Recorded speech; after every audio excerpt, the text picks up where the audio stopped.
Hi friends, நான் உங்கள் ஜிக்கி பேசுகிறேன். இன்றைக்கி ஒரு பொதுவான விஷயத்தை பற்றி பேச வந்திருக்கேன். என்னென்னு கேட்டால், நான் யூடியூப்பில் ஒரு 2 விஷயத்தை பார்த்தேன். அந்த 2 விஷயத்தை பற்றி உங்கள்கிட்ட பேசணுங்கிறதுக்காக தான் இப்போ நான் வந்து உட்காந்து பேசிகிட்ருக்கேன். என்னென்னு கேட்டால், ஒரு யூடியூபர்கிட்ட வந்து ஒரு பெரியவர் ஒருத்தர் பேசிக்கிட்டு இருக்காரு. என்னென்னா, நிறையா அவரை சுற்றி கேமராக்கள் இருக்குது. அது யூடியூபா இல்லை சேனலுங்களா எனக்கு தெரில. நான் கொஞ்ச நேரம் கூட அதை பார்க்கல. ஒரு 5-6 வார்த்தை கேட்டேன். இப்போ நான் உங்கள்கிட்ட அதை ஃபுல்லாகவே சொல்லிடுறேன். அது வரைக்கும் தான் கேட்டேன். அதுக்கு மேலே எனக்கு ரொம்ப கஷ்டமாக இருந்தது. அதனால் நான் கேட்கல. எப்படின்னு கேட்டால், அவர் பெரியவர் சொல்கிறாரு, ஐயா எனக்கு வந்து அவர் கிராமத்து ஆள் மாதிரி தான் இருக்கார். எனக்கு 2 ஆம்பளை பசங்க. நல்லா தான் இருந்தாங்கப்பா. 2 ஆம்பளை பசங்களுக்கும் 2 வீடு கட்டிட்டேன் நான்.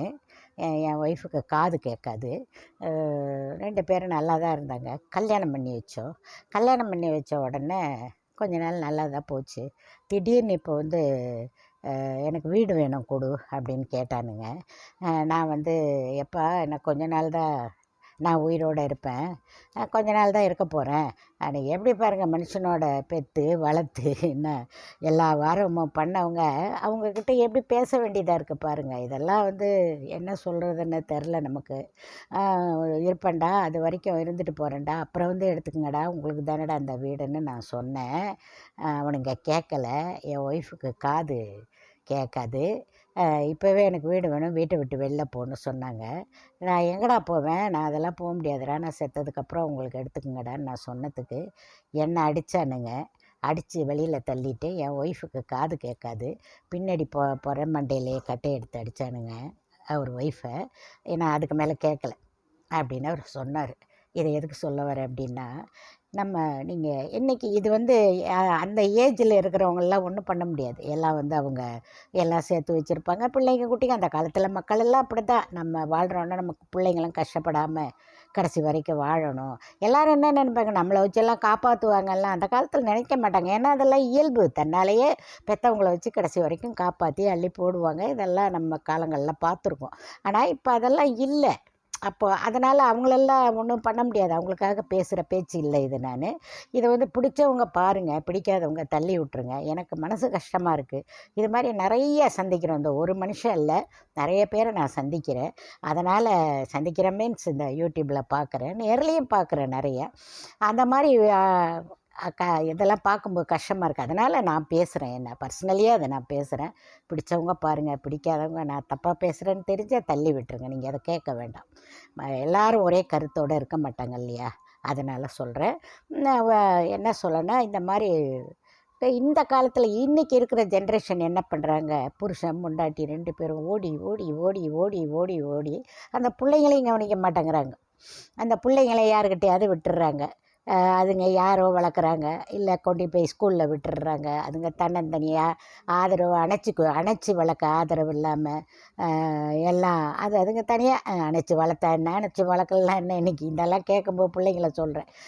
ஆதரவு இல்லாமல் அதாவது பிள்ளைங்க எப்படி எப்படியோ வளருதுங்க. வேலைக்காரங்கிட்ட அவங்க அடிக்கிறவங்க எவ்வளோ பார்க்குறோம் நம்ம இதே யூடியூப்பில். இப்படியெல்லாம் வளர்கிறாங்க. இப்படிலாம் இவங்களும் அதுங்களை கூட விடுங்க, பிள்ளைங்களை கூட எல்லா பிள்ளைங்களும் ஃப்யூச்சரில் இப்படி தான் இருக்கும். ஆனால் அதை சொல்லலை. இவங்களும் சொல்கிற வாழ்க்கைன்னா என்ன, கணவன் மனைவிக்குள்ளே ஒரு சந்தோஷமாக இருக்கணும், ஒரு என்ஜாய் பண்ணணும், வாழ்க்கையில் ஏதோ சந்தோஷமாக வாழ்ந்தோம், நிம்மதியாக இருந்தோம், ஒரு கோயிலுக்கு போனோம், ஒரு டூருக்கு போனோம், பிள்ளைங்களுக்கு முடிஞ்ச வரைக்கும் நல்லபடியாக அதுங்களை வளர்த்தோம். வளர்க்க வேண்டியதுன்னு ஒரு கடமை நமக்கு இருக்க தானே செய்யுது. பிற்காலத்தை பிரச்சனையை விட்டுடுவோம். அந்த பிள்ளைங்களை இந்த சமுதாயத்துக்கு நல்ல குழந்தைங்களாக நம்ம காமிக்கணும். அப்படிங்கிறதெல்லாம் ஒன்று வச்சு பண்ணலாம். ஆனால் என்ன பண்ணுறாங்கன்னா, அந்த பிள்ளைங்களுக்கு வீடு வாங்கணும், கார் வாங்கணும், சொத்து வாங்கி சேர்த்து வைக்கணும். எதுக்கு? கடைசியில் விரட்டுறதுக்கா? இதுதான் நடக்குது இன்றைக்கி. இதெல்லாம் பண்ணாதீங்க. ஓடி ஓடி உழைக்காதீங்க.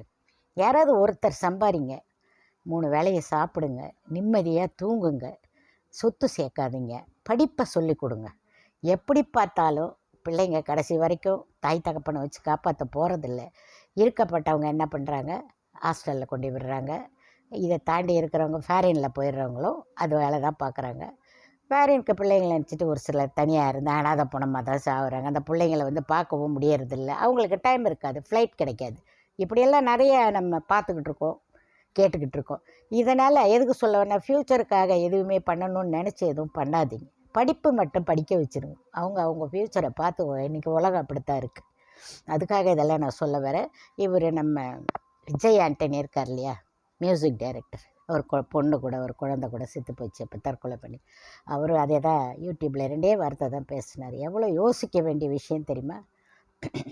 கஷ்டப்படாதீங்க, 3 வேளையை சாப்பிடுங்க, நிம்மதியாக படுத்து தூங்க, அவ்வளோதான். சாகிறதுக்கு முன்னாடி நம்ம எதையும் சாதிக்க போகிறதில்ல. ஆனால் அந்த அந்த செத்து போகிறதுக்கு முன்னாடி இந்த 3 வேளையை சாப்பிட்டுட்டு நிம்மதியாக படுத்து தூங்குங்க. ஏன் கஷ்டப்படுறீங்க? கஷ்டப்படாதீங்க, ஒன்றும் சாதிக்க முடியாது அப்படின்னு சொன்னார். அது எவ்வளோ பெரிய வார்த்தைகள்னு நான் யோசித்து பார்க்குறேன். நான் அதுதான் அவர் சொன்ன வார்த்தை 2, 3 வார்த்தையில் தான் அடங்கியிருக்கு வாழ்க்கையை.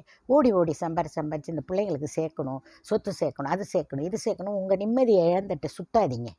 யாராவது ஒருத்தர் சம்பாதிங்க, அது ஆணோ பெண்ணோ, அது உங்கள் சௌகரியங்கள். சம்பாதிங்க, அந்த பிள்ளைங்களுக்கு படிப்பை கொடுங்க. கண்டிப்பாக படித்து முடித்ததை நீங்கள் யாரோ அவங்க யாரோ தான். இது எல்லா குடும்பத்தில் நடக்கிறதா. ஒரு சில குழந்தைகள் இருக்காங்க, கடைசி வரைக்கும் திட்டிக்கிட்டோ பொட்டிக்கிட்டோ பேசி அள்ளி போட. எல்லாரும் அப்படின்னு சொல்ல முடியாது, ஒரு சிலர் இருக்காங்க. அவங்களுக்காக எல்லாம் இந்த பேச்சுக்களை நான் பேசலை, அவங்க இதை எடுத்துக்கவும் வேண்டாம். எனக்கு இது மனசுக்கு பட்டுச்சு, கஷ்டமாக இருந்தது ரொம்ப. அதனால் உங்கள்கிட்ட பகிர்ந்துக்கிட்டேன் ஃப்ரெண்ட்ஸ். தவறு ஏதாவது இருந்தால் என்னை மன்னிச்சிடுங்க, பிடிக்கலைன்னா தள்ளி விட்டுருங்க. ஓகே, வணக்கம்.